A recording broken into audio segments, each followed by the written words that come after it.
Boa noite. O transporte de passageiros sobre trilhos ainda não recebeu a devida atenção dos gestores públicos brasileiros. O Brasil tem hoje 957 quilômetros de malha ferroviária urbana. Nos próximos 6 anos, entrarão em operação mais 331 quilômetros. Por dia, cerca de 9 milhões de brasileiros usam meios de transporte como metrô, VLT e outros tipos de trens urbanos. A mobilidade urbana é apontada como um dos principais problemas das cidades brasileiras. E quando se pensa em alternativas, quando se pensa em soluções, o transporte sobre trilhos é normalmente apontado como a melhor opção, mas também a mais cara. O problema é que a demanda por esse modal tem crescido em média 8% por ano, de acordo com a Associação Nacional dos Transportadores de Passageiros sobre Trilhos.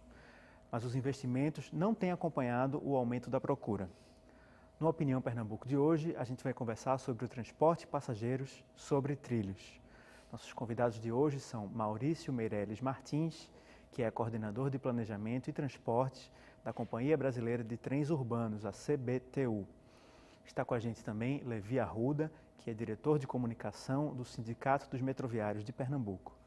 Completa o nosso debate César Cavalcante, diretor regional da Associação Nacional de Transportes Públicos, a ANTP. Você também é nosso convidado. Participe do Opinião Pernambuco pelas redes sociais, por e-mail ou por telefone.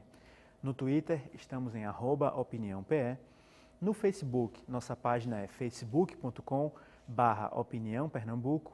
O nosso e-mail é opiniãotvu@gmail.com e o telefone é 3423-6836.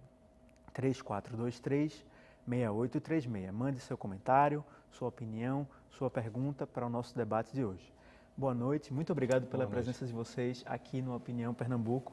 Eu queria começar falando sobre investimentos no transporte de passageiros sobre trilhos. No começo do ano, lá por volta de, acho que abril ou maio, a presidenta Dilma disse que nos próximos anos o Brasil ia investir cerca de 45 bilhões de reais nesse tipo de modal, né? Transporte urbano sobre trilhos.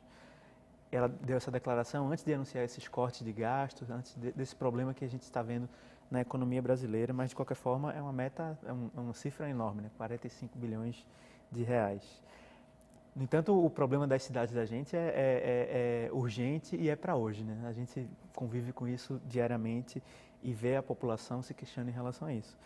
Minha pergunta inicial é, com esse volume de investimentos, a gente resolve, ou pelo menos avança significativamente nesse problema da mobilidade urbana, especificamente no problema do transporte sobre trilhos? Eu vou começar com o professor César, que acho que tem uma visão talvez um pouco mais acadêmica sobre esse assunto. Boa noite, Armone. Boa noite, telespectadores. Realmente, como você falou, a cifra é significativa.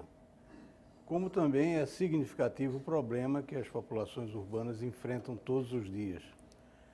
Eu acredito que, se efetivamente o governo tiver a condição de liberar essa verba, com a dedicação que está sendo apregoada, haverá uma modificação bastante importante na mobilidade das pessoas. Nós precisamos reconhecer que, à medida que as cidades crescem, elas fatalmente deverão migrar para tecnologias metroferroviárias, que são as que têm a maior capacidade, que podem oferecer o melhor nível de serviço e tudo mais. A grande questão aí é a sabedoria de identificar qual o momento em que essa passagem deve ser feita. Porque se ela for feita de modo muito antecipado, vai haver desperdício de recursos. E se ela for feita atrasadamente, como ocorre na cidade de São Paulo, também vai haver um problema de desperdício de recursos. No caso de uma cidade como Recife, de uma região metropolitana como a nossa, na visão do senhor, a gente está se antecipando demais, a gente está atrasado, ou essa é a hora de a gente investir corretamente nesse modal? Existem corredores que já acenam para a possibilidade de um sistema de metrô leve, uma coisa desse tipo, né?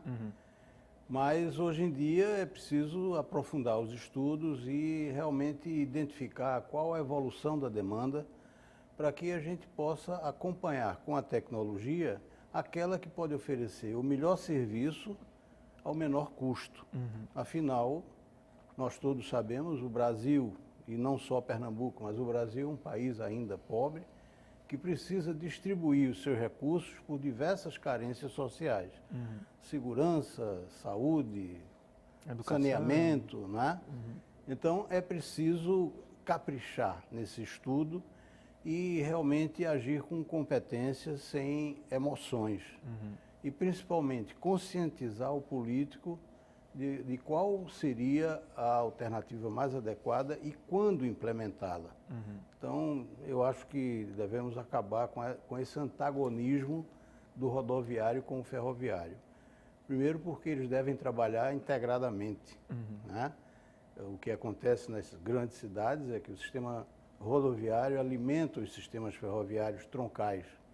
Então, a gente precisa continuar trabalhando dessa forma e fazendo os estudos que, infelizmente, a maioria das capitais brasileiras deixaram para trás, que são os estudos de demanda, que permitam identificar aquele momento crucial. Entendi. Levi, como é que vocês que trabalham no setor, que representam a categoria, veem esse plano de investimentos para os próximos anos? Preocupa vocês, por exemplo, contingenciamento de recursos, corte de gastos, como tem sido anunciado pela própria presidenta e pelos seus representantes recentemente? Boa noite, Aimone. Boa noite aos queridos Meirelles, professor César. Aqui eu quero dar uma saudação, se você me permite, especial à categoria metroferroviária, que está certamente agora ansiosa ao assistir esse programa, a discussão dessa temática, que geralmente, quando não é na parte técnica, ela só pode ser mais completa quando está na TV pública. E como jornalista também, para a gente é uma oportunidade muito interessante de privilegiar essa questão da TV pública, servindo à sociedade, colocando os temas, e um tema tão relevante como mobilidade e transporte sobre trilhos, de forma mais completa. A nossa percepção com relação a investimentos, primeiro, é que eles não são exatamente uma novidade. O fato da presidenta Dilma Rousseff ter anunciado em momento X aí, essa questão dos 45 bi, ele é um alento para a gente, assim, e para a sociedade, mas nós já vimos de um ciclo de investimentos, porque inclusive é necessário separar essa coisa do que é investimento, realmente só pode ser feito pelo governo federal, né, que é quem se atribui a competência disso, ou num consórcio aí com os estados. É porque a gente fala muito de uma verba que falta para a gente que trabalha diretamente nos trens, no metrô do Recife, e essa verba muitas vezes é associada com a palavra investimento, porque é uma forma mais fácil da sociedade entender, mas na verdade essa é uma verba de custeio, é uma verba que lida com a manutenção dos trens, dos equipamentos, das estações, que é onde toca o cidadão. Então, quando a gente foi para as ruas há pouco tempo atrás, agora no mês de outubro, né, numa greve de 3 dias por segurança no sistema, a gente, quando está falando de investimentos ou de verbas para essa segurança, para manter as estações, isso é custeio. Se a gente for olhar, então, voltando para a questão do investimento, isso me parece que faltam projetos assim, que entrem em consonância com não só com esse tempo, do ponto de vista de estudos de demanda, que o professor colocou, que é um parâmetro técnico e necessário, mas, sobretudo, com o tempo de tolerância da população por um serviço público, um metrô, um transporte público, que atenda às suas necessidades urgentes, como você bem falou inicialmente, de qualidade, de conforto, de segurança, não é? Então, que é a ponta do sistema. Então, nesse sentido, o investimento, você pergunta se ele resolve, é evidente que no longo prazo, não, ele nos alenta, sim. No entanto, essa verba do custeio do dia a dia do transporte, que é aprovada no Congresso Nacional, Orçamento, né, né? na lei do orçamento, exatamente, é que tem sofrido constantes golpes, tem sofrido constantes cortes. E no final, assim, traduzindo para quem usa, o trabalhador que usa o metrô todos os dias, é essa questão do Congresso Nacional que limita, essa verba que limita e que traz a falta de segurança, que traz às vezes a falta de conforto e outros problemas.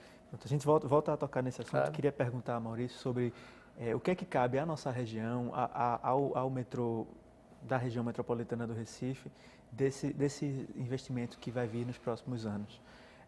Quais são os projetos que envolvem a nossa região especificamente? O que é que vai ser ampliado? O que é que vai ser melhorado aqui em Pernambuco?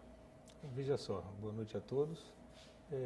O metrô do Recife, ela é uma operadora dentro do sistema do transporte público de passageiros da região metropolitana do Recife.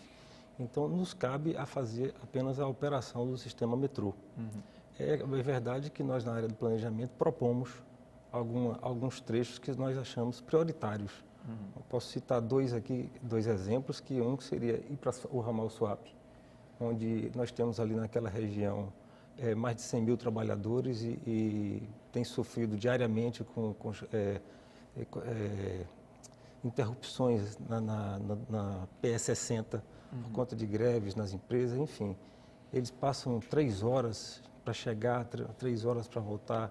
Isso tem, inclusive, comprometido a competitividade até do porto, porque bons profissionais têm que evitado se submeter a esse tipo de transtorno e trabalhar lá no campo. Então, a gente entende que Suape é uma prioridade, o metrô chegar a Suape é uma prioridade, e um trecho também muito interessante é um trecho que liga ali do aeroporto até Werneck, seguindo pela Avenida Recife, indo até a Cidade Universitária e até o final da Avenida Norte, ali já cruzando ali onde tem um terminal integrado.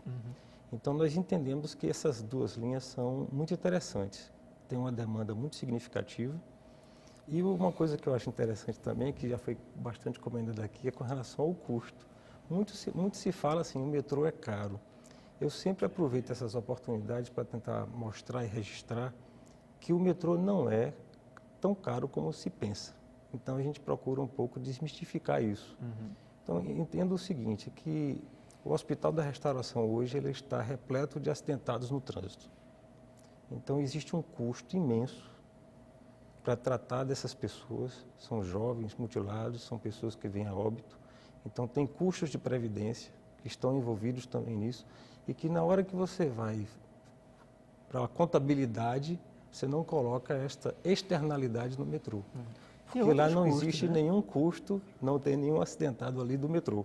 Verdade. Com certeza. E a quantidade de negócios que deixam de ser fechados. São outras externalidades. Por conta do tempo de deslocamento. Pois é, a cidade deixa de ser competitiva economicamente Isso, mesmo. Perfeito.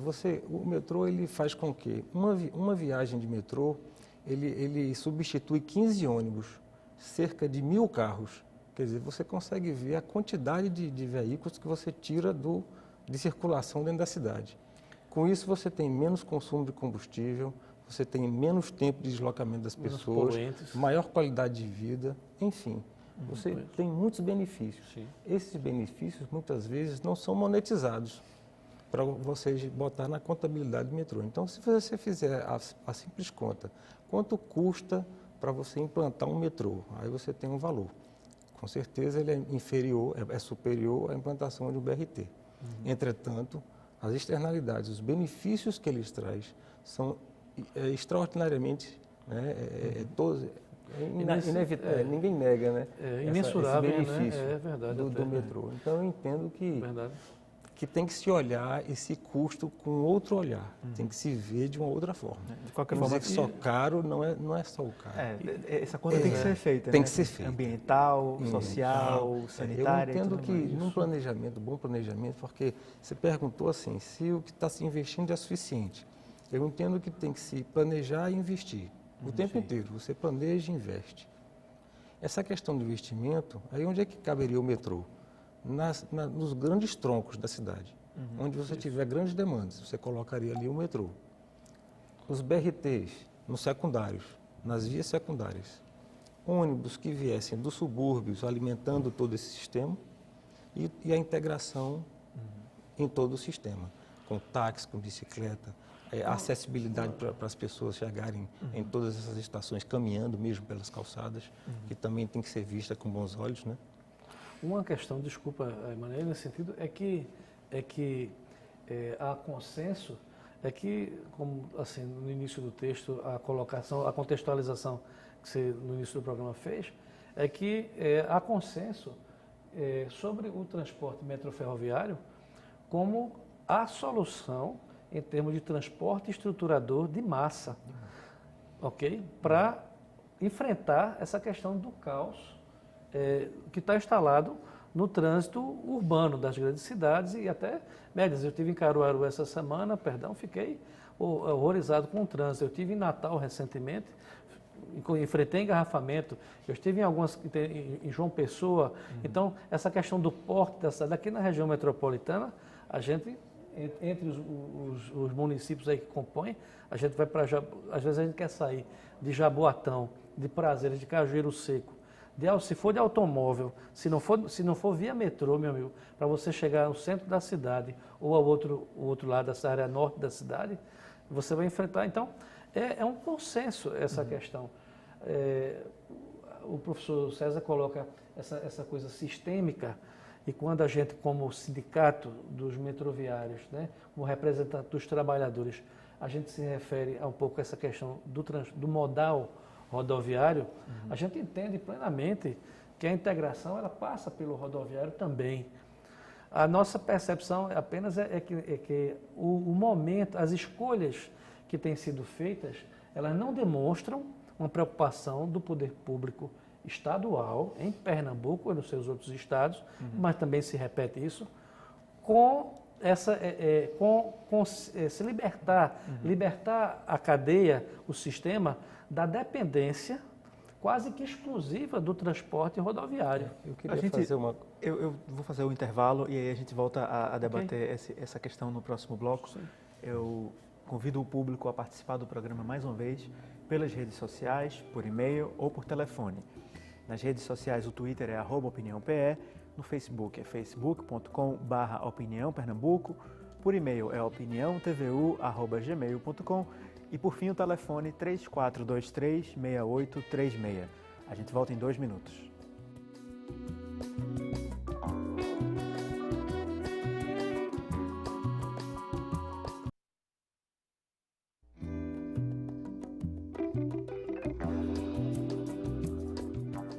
Com a Opinião Pernambuco, hoje estamos conversando sobre transporte urbano, transporte de passageiros sobre trilhos.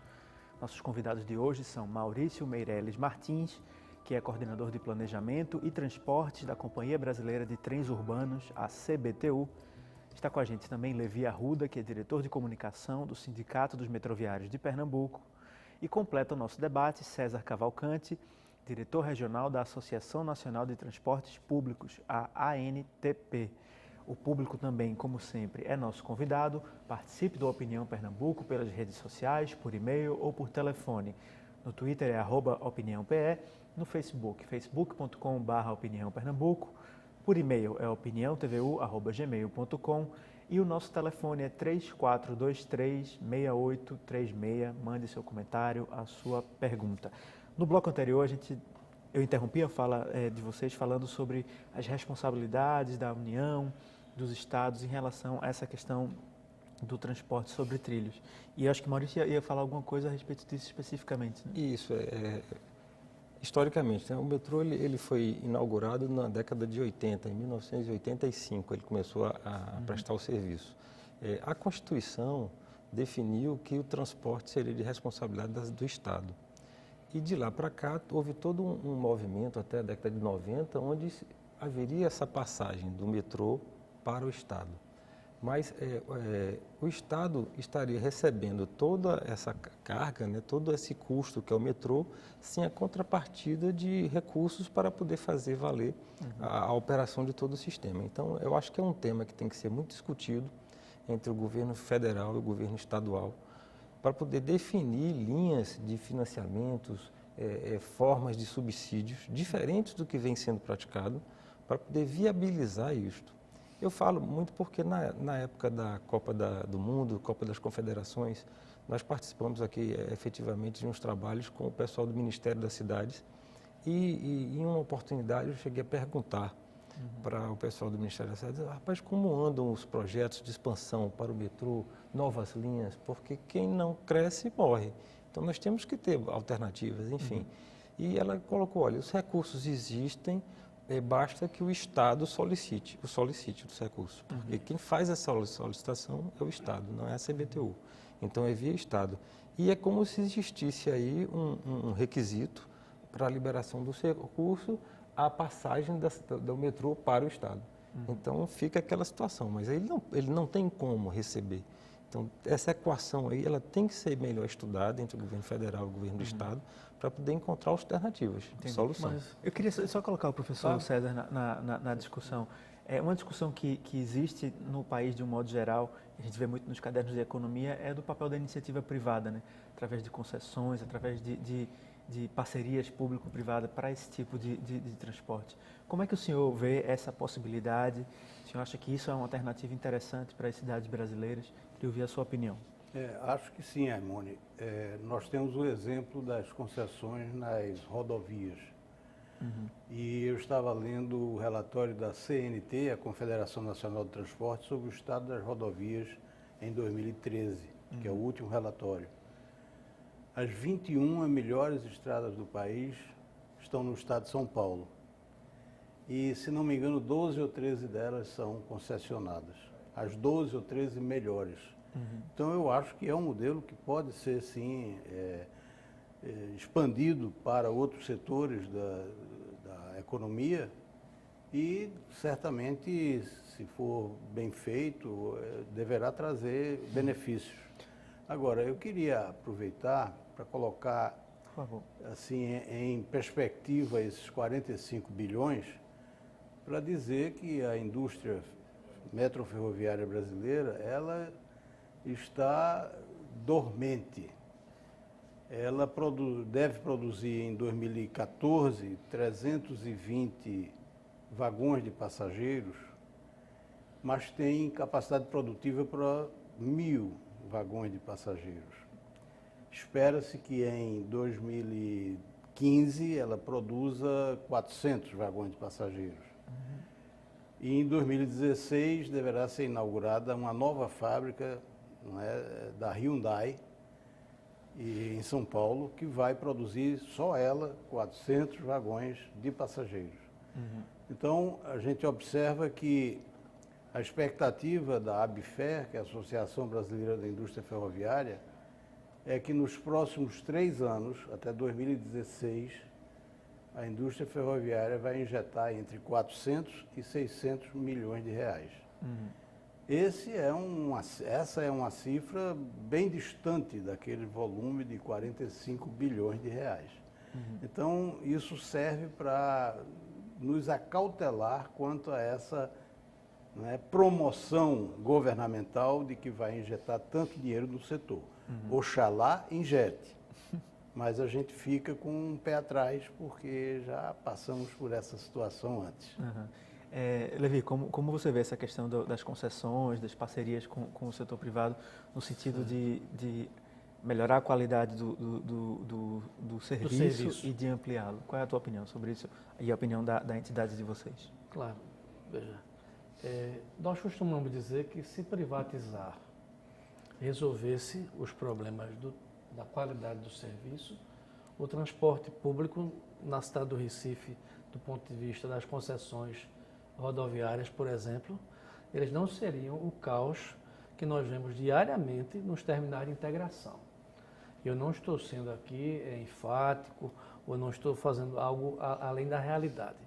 Diariamente, a imprensa noticia e mostra e exibe já dezenas de reportagens mostrando o que é o terminal da Macaxeira, o que é o terminal do Barro, o que é essa realidade de quem precisa usar um transporte que é uma concessão.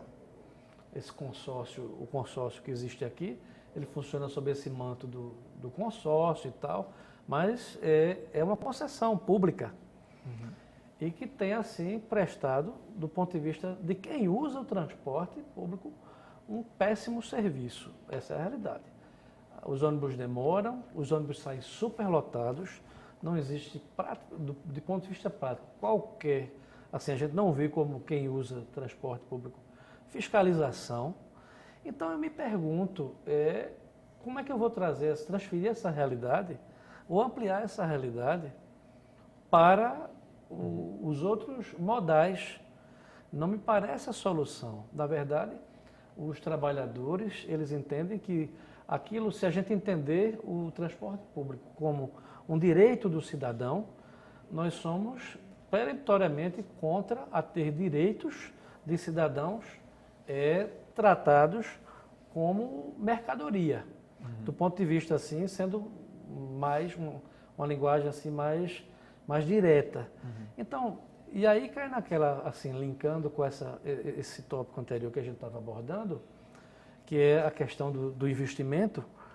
Então, se existe a dotação, digamos assim, em termos de investimento, à disposição dos estados, como colocou o companheiro aqui, o colega Meirelles, é evidente que os estados precisam propor, falta projeto. É isso que eu me refiro, não é que os estados brasileiros, eles tenham condições de arcar necessariamente, e nem é a nossa proposta. Nossa proposta é sempre transporte público, porque é um direito social. A gente está tentando elevar isso, né, à categoria de direito social, lá com a emenda da deputada Luísa Erundina, inclusive, para poder, as escolhas desses projetos, na nossa percepção, elas são equivocadas. Porque eu moro na Avenida Caxangá, por exemplo, e até agora eu não entendi o que é que houve de substancial, assim, no transporte público de quem usa aquele eixo. Entende? Por exemplo, e se ainda não há, inclusive, essa integração, essa conscientização, e os locais para a população, por exemplo, deixar o seu carro em algum lugar e usar o transporte público, como deveria ser, né, o coletivo se sobrepor ao privado e ao individual. Mas o que eu vejo de manhã, quando eu me acordo, que eu saio de casa, que eu chego na esquina de casa, eu moro a 50 metros de uma estação de BRT, é outro caos. Queria colocar, Maurício, na conversa essa questão dos investimentos privados, das concessões. Para vocês é um modelo interessante, é uma forma de melhorar a qualidade, ampliar o serviço? Eu dou um exemplo aqui, os telefones, né? Antigamente, para você ter um telefone era muito difícil de ter, né? Então, depois realmente das privatizações, hoje em dia, todas as pessoas têm um telefone. Então, tem modelos que são extremamente interessantes, né? Agora, transporte, veja, transporte eu acho que é uma das únicas atividades que permeia tudo que a sociedade faz durante todo o tempo, todos os dias. Sim. Então, eu entendo o transporte com uma prioridade maior, tá certo? Agora, por exemplo, em São Paulo nós temos a linha amarela, a linha 4 amarela. Ela é uma linha privada, ela nasceu privada, as composições não têm maquinistas, as estações, os bloqueios têm portas, que são extremamente modernas, a empresa privada, ela consegue executar as obras com uma rapidez muito maior do que a empresa pública. Face às licitações, à necessidade de atender toda uma legislação, né? E as empresas privadas, elas são realmente mais ágeis. Para fazer qualquer tipo de aquisição, ela consegue fazer isso. Então, existem os benefícios. No nosso caso aqui em particular, do Brasil inteiro, é o único que tem essa estrutura de SEI. O sistema estrutural integrado, onde uma pessoa paga uma única tarifa lá, né, em Igaraçu, aí vem descendo através dos terminais integrados e ele chega até o Cabo de Santo Agostinho, pagando apenas essa tarifa. É extremamente social. Né? Ele paga uma das tarifas mais baixas do Brasil inteiro. Então, uma empresa privada que fosse operada dentro desse sistema, ele não conseguiria bancar os custos com essa tarifa que é praticada aqui na região. De qualquer forma, o Estado tem um protagonismo nessa questão do transporte. Para ficar claro que assim, a gente não deve... hoje, praticamente, a parceria público-privada, como está colocado, foi o modelo que o governo federal adotou. Ela hoje é praticamente a única opção de financiamento do transporte estruturador, né, da parte de infraestrutura, que os estados têm à sua disposição. Então, se é a única, de modo prático, né, ok, o problema são as escolhas dos projetos, as propostas que as prefeituras e os governos estaduais têm apresentado, que não se mostram eficazes, como Maurício Meirelles colocou também aí, essa questão.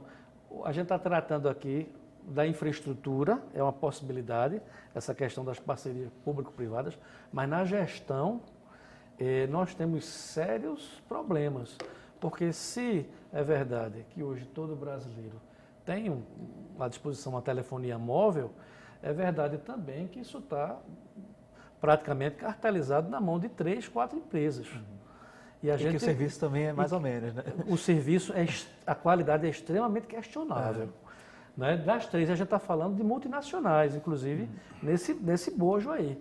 Percebe? Eu não quero ser leviano e tal, né? Não estou aqui dizendo isso, aquilo, mas existe alguma concorrência, mas, via de regra, o serviço não atende. Então, essa é uma questão. Na estruturação, nas obras, eu creio que pode haver assim, esse espaço para os consórcios público-privados, mas na gestão de serviços públicos, eu penso que hoje a gente não tem um grande exemplo não para seguir. Queria trazer a participação do público aqui para o nosso programa, começando com a pergunta de Alexandra Santos. Ela deixou essa pergunta antes do programa começar lá nas nossas redes sociais. Ela pergunta, né? Gostaria de saber por que é tão difícil retomar o transporte por meio dos trens no Brasil. Eu não sei se ela se refere especificamente à questão dos trens urbanos, metrô, VLT, monotrilho, etc. Ou se ela está falando do trem de um modo geral também, desses trens que transportam cargas e tal. De qualquer forma, o fato é que a gente passou muito tempo sem investir nesse modal, né, professor? Tem uma explicação para isso? Como é que a gente pode entender por que é tão importante? Há um consenso de que ele atende bem a sociedade nessas situações específicas, mas ele foi abandonado por muito tempo, né? É verdade. E existem diversas interpretações para esse declínio da atividade metroferroviária do Brasil, né? Mesmo fora do ambiente urbano, na perspectiva do transporte de cargas e tudo mais. Na realidade, o Brasil optou por um processo de industrialização que estava centrado na siderurgia. E, a partir daí, um dos fatores mais importantes para o consumo de produtos siderúrgicos é a indústria automobilística. Então, houve um casamento muito assim conveniente entre o encantamento de uma nova tecnologia de transporte, que era o rodoviário, né, perante o ferroviário, que já tinha 100 e tantos anos, com um processo de industrialização do país. Então, os serviços ferroviários, principalmente, começaram a entrar em decadência, porque não havia recursos suficientes para manutenção, nem muito menos para a expansão desse serviço. E então, nós tivemos aí o fechamento de diversas linhas e hoje em dia cometemos aí esse pecado, né, seríssimo de transportar cargas que são caracteristicamente ferroviárias por caminhões. Então, isso é um desvio de função que precisaria ser corrigido o mais rápido possível. E com um custo ambiental e social também altíssimo. Né? Claro. Queria trazer a pergunta de Glauber Teixeira, da Boa Vista. Né? Por telefone ele fez essa pergunta. Ele direciona a Maurício. Qual a política de incentivo para a integração entre o metrô e as bicicletas? Há, por exemplo, bicicletários em todas as estações? Nós temos uma parceria com aquela Bike PE, onde em algumas estações, não são todas, algumas têm sim o local onde você guarda a bicicleta, entretanto o metrô ele não se responsabiliza por essa bicicleta, que inclusive é do lado de fora da estação. Esse projeto da Bike PE, você tem espalhado por toda a cidade, a pessoa pega uma bicicleta, a bicicleta não é da pessoa, com o uso do cartão Vale Eletrônico Metropolitano, ele pode fazer o uso, ele retira, ele permite utilizar durante 1 hora, sem nenhum custo. Então, ele pode pegar aquela bicicleta, se dirige próximo de uma estação, ele já deixa aquela bicicleta e pega o metrô. Então, a gente está usando esse favorecimento da bicicleta com o metrô. No caso da bicicleta, se eu tiver uma bicicleta particular e eu quiser usar o metrô, nós abrimos em 2 dias na semana, no sábado, à tarde e nos domingos e feriados. Nos domingos. E quando for feriado também. Então a pessoa pode chegar com a sua bicicleta, ele vai embarcar na composição, transportando sua bicicleta. Durante a semana, nos horários de pico principalmente, é muito complicado você conseguir entrar no metrô com a bicicleta. A bicicleta tem a corrente, tem graxa, então vai provocar transtorno para outras pessoas. Então a gente não permite por conta disso. Entendi. Por conta da forma de você poder entrar na composição e prejudicar outras pessoas. Certo, Mas por conta disso. A gente vai fazer mais um intervalo, a gente volta a debater esse tema no próximo bloco e a gente pede ao público para continuar participando do programa, enviando sugestões, enviando perguntas, comentários pelas redes sociais, por e-mail ou por telefone. @OpiniãoPE no Twitter, facebook.com/OpiniãoPernambuco no Facebook, opiniãotvu@gmail é o nosso e-mail e o telefone é 3423-6836. A gente volta em 2 minutos.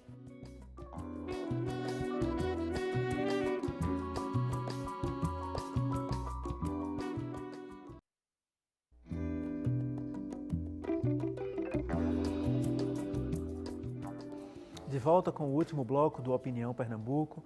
A nossa conversa de hoje é sobre transporte urbano, transporte de passageiros sobre trilhos. Nossos convidados de hoje são Maurício Meireles Martins, que é coordenador de Planejamento e Transporte da Companhia Brasileira de Trens Urbanos, a CBTU.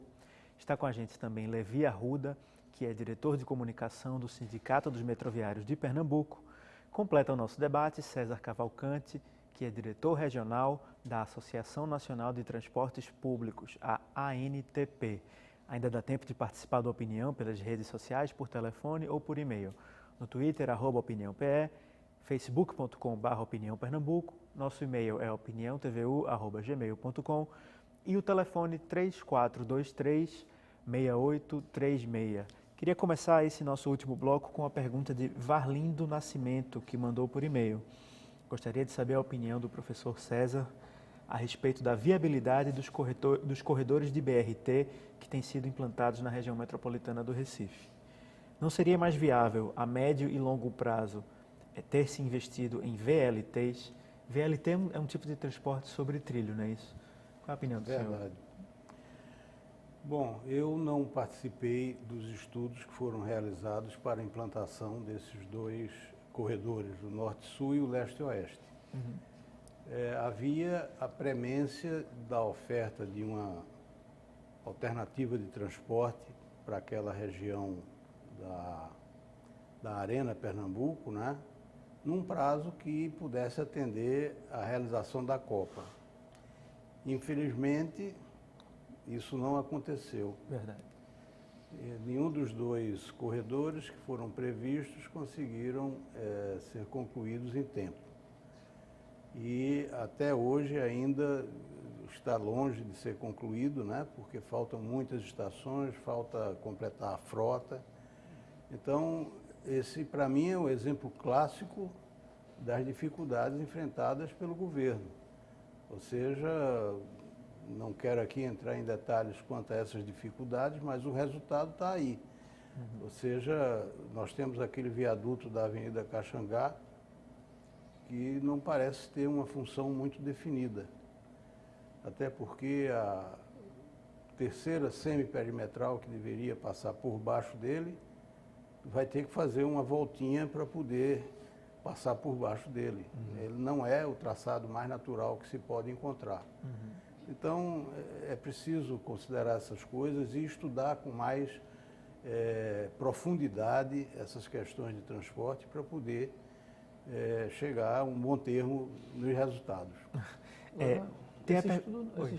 Esse estudo eu não sei também, mesmo quem viu, afirma que foram muito limitados também. Isso é normal. Muito limitados do ponto de vista para chegar a uma conclusão né, que sinalizou. Infelizmente é assim, né? Os próprios estudos do metrô isso. lá em década de 80 também foram muito limitados. Sinalizou Então, para uma proposta, né? essa é a grande dificuldade que nós enfrentamos no Brasil. Não estudamos com profundidade nem com competência essas questões seríssimas que demandam muito dinheiro. Por que Pois me permita, por que esses estudos não são feitos se a gente tem centros de excelência de pensamento, profissionais Porque excelentes? esses estudos não dão voto. É a primeira resposta que me vem à cabeça. Pesquisa, para que pesquisa? A pesquisa passa debaixo do tapete, não vai para a campanha. Então, nós estamos aí tentando adivinhar onde é que a demanda está evoluindo para poder atendê-la. Mas aí, nesse sentido, surge a opção, mais uma vez, que o professor coloca, isso de forma categórica aí, existe então a opção muito rápida por uma solução que, se você não tem estudos suficientes que amparem, então fica, e nesse particular, aí o projeto é de Recife. O projeto, quem apresenta a proposta de projeto é do Recife, é do estado de Pernambuco, e diz, olha, a gente quer tal solução justificada, deveria ser justificada realmente por estudos mais aprofundados. E não é. Lembrando que, por exemplo, esses corredores, né, o da Caxangá e o que vem lá de Olinda e vai ali pela Presidente Kennedy e tal, receberam, por exemplo, repasses, né? A parte, me parece, a informação que eu tenho é que a parte do governo federal que seria destinada, não porque é governo federal, porque é a fonte, né? Ela foi implementada, ela foi liberada. Agora, essa demanda de atender a Copa, como o professor coloca, realmente não foi cumprida, o projeto é inadequado, porque está a olhos vistos, não precisa. Quem usa o sistema sabe que não atende, mesmo que ele seja um elemento do sistema, e a gente não sabe realmente quando vai ser concluído. Essa é uma questão, mais uma vez, a questão do projeto, e foram geridos, acho que é importante evidenciar, aí eu vou colocar a nossa proposta, foram geridos por empresas privadas, né, sob a supervisão de um consórcio, de alguma coisa, mas não se mostram eficazes aí, como falam. É bom que se diga que, assim, também é indiscutível que houve uma melhoria, né? Aquelas linhas de ônibus que serão, inclusive, ainda substituídas por esse BRT, eles eram equipamentos ultrapassados. O BRT já é uma tecnologia mais desenvolvida, traz um ar-condicionado, ele é um equipamento melhor, indiscutível. Então, você tem aí uma melhoria, sim. Você fazer um estudo dos semáforos para que esses veículos passem rapidamente, também é interessante. Em si mudando de opção, implantando um metrô em alguma via dessa, esse equipamento ele pode ser destinado em outro trecho, quer dizer, o recurso não é desperdiçado de tudo, entendeu? Eu me lembro, em certa ocasião, onde se pretendia se colocar o BRT em cima do canal da Avenida Agamenon Magalhães, Eu lembro que era um projeto, quando eu entrei no metrô em 84, era um projeto do Dr. José Dias, fazer um metrô em cima daquele canal, indo para Olinda, enfim. E esse projeto nunca saiu realmente do papel, mas já existia esse projeto passando por ali. Quando eu vi que tinham substituído o metrô por um ônibus, eu fiquei pensando, nossa, e se aquele ônibus quebrar ali em cima, como é que ele vai sair dali? Como é que vai ser um guindaste que vai tirar o ônibus para colocar na avenida para poder rebocar? Enfim, a obstrução daquilo ali ia ser extremamente complicada. Mas chegou a se... Eu fui, inclusive, a uma audiência pública. Já estava com o projeto definido e estava em vias de implantação esse projeto, mas acabou não saindo do papel realmente. Mas chegou perto. Tem uma pergunta... Porque não foi discutido pela cidade, né? Me perdoe. Essa é uma questão que os projetos, apesar de haver uma audiência pública aqui e ali, eles não são discutidos com a sociedade. Não há essa discussão. Os estudos que são feitos, pode ter qualquer pesquisa de demanda, qualquer pesquisa de fluxo, mas se ele não for discutido com a sociedade à exaustão, ele não terá o apoio da população e não atenderá aos seus anseios. Eu falo agora da perspectiva do trabalhador, que é quem usa o metrô, quem usa transporte público, é pobre aqui no Brasil, aqui em Recife. E é o pobre que mora nas periferias, porque não pode pagar o preço do solo nos lugares mais centrais. Então, essa periferia, essa população, ela precisa ser o elemento mais ouvido nessas consultas, na elaboração dos projetos.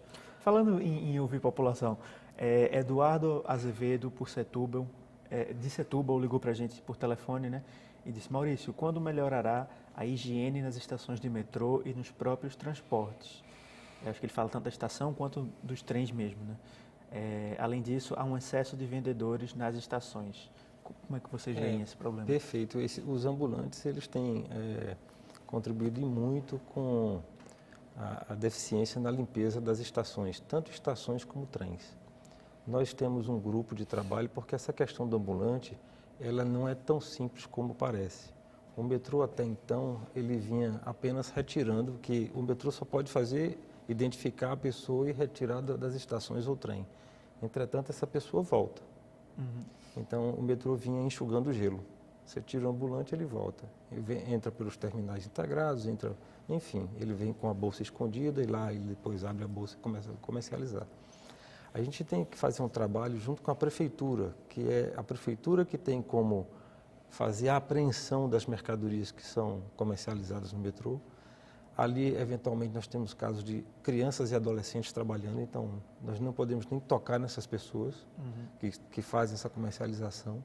Então tem que envolver aí o Ministério, setores que cuidam de criança e adolescente para poder participar. Então esse grande grupo está se reunindo e em breve vai começar a fazer uma ação, já vem fazendo uma ação educativa, tanto nas estações como nos trens. A gente emite APs, procurando conscientizar as pessoas para não adquirirem produtos dos ambulantes, porque só existe o ambulante porque existe quem compra dos ambulantes. Se ninguém comprasse, veja que a questão do ambulante não é só do metrô.